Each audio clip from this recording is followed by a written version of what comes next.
Hello parents, I am Mrs. Goldsobel and welcome to my screencast introducing you to our 7th grade history syllabus. At the very top we have our course description. In 7th grade world history, our focus is on the medieval times. So we're going to be studying the Middle Ages of Europe, Asia, and Africa. It's going to be absolutely fantastic. Your kids are going to have an amazing time. We have a brand new textbook from History Alive TCI. Your children will have online access as well as a hard copy at home. Our supplies are pretty standard. Please note that most of our work will be done on the computer. I assess your children on their homework and classwork as well as summative assessments, which take many different forms. But what you're going to notice here about this learning pyramid here is that we're going to spend most of our time in discussion groups, practice by doing, and teaching others, the bottom part of the pyramid, because that's where we have the highest retention rates. As far as grading goes, 20% is classwork and homework, and 80% are summative assessments. A summative assessment takes a form of, for example, an oral assessment where they're answering an essential question in an oral exam with me. It also could be where after learning about the fall of Rome, they might write an essay on the fall of Rome. That could be a summative assessment. It also could be making a poster with their group showing the positive and negative impacts of the Middle Ages. Those are some samples of summative assessments, or 80% of their grade in my class. Here's a grading scale, which I know you're familiar with from last year, and of course, work habits and citizenship grades. In my class, if you follow the 4 classroom expectations, you will have an O or an S for citizenship. If you are unable, meaning if your students are unable to follow the expectations, and if they disrupt the learning of others, your children can earn an N or a U for citizenship, but that's very unlikely. Most kids in my class earn S's and O's. Work habits is based on simply homework and classwork average. If your kids are doing all their work, they're going to have an O outstanding or an S for satisfactory. I do give homework. It is posted on the board in the class. It is posted on Jupyter Grades and it's posted on Google Classroom. If your child misses an assignment, they have 3 days to make it up for half credit. If they miss a long-term project, it's 10 points off per day. I never give weekend homework and I never give an assessment on a Monday. If your child is absent for 2 days, they have 2 days to make up the work. If they miss an assessment, they need to schedule time to make up that assessment with me. I also have a do-over policy. Gosh, we all need do-overs, right? When you're 16 taking your driver's test and you failed the first time, you're not told you can never drive a car. You're allowed to retake it. Your MCATs, you can retake your MCATs.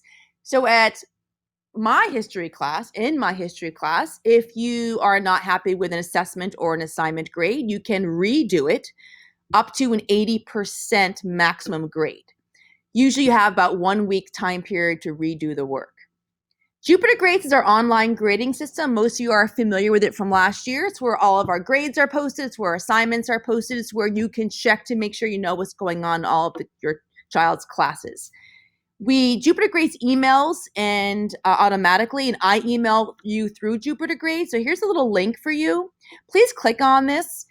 And you can opt in for text messaging over email or both, whatever makes you happy. You can sign in Jupyter Grades over here. Then you're going to click on settings and then make sure this information is correct, your phone number and your email. Also, you can opt in for text messaging here. You also can opt in for alerts, like you can say once a week, let me know if my child's grade falls below a certain level or if they have any missing assignments. Google Classroom is where your children spend all their time. It's where we live. It's where all of our work lives. So I post notes, videos, slideshows, homework, assessments. You don't have access on your own, but your child can show you Google Classroom. For technology, I use it as a great way to communicate with parents. And one way is through my private Instagram account. Please follow me at Mrs. G History. I post videos and pictures of your children doing work in the classroom. Again, everyone has to be approved for me to follow me. So if you sign up for my Instagram and I don't accept you, please send me an email in case I don't recognize your username. I also have a website, and you can feel free to go to my website and check out, there it is, check out some goodies. So for example, I have all of our 7th grade units of study posted right here for you. You can learn more about me and see pictures of my amazing family and some of our adventures. Oh, look at my puppies. You also can see evidence of policies and procedures here for you to check out.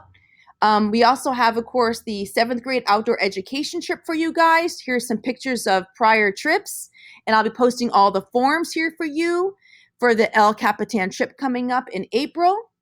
I, of course, also have a wish list. So if you want to get things for our classroom, here's some ideas for you. I also have a YouTube channel. It's more for other teachers and for the students to check out videos.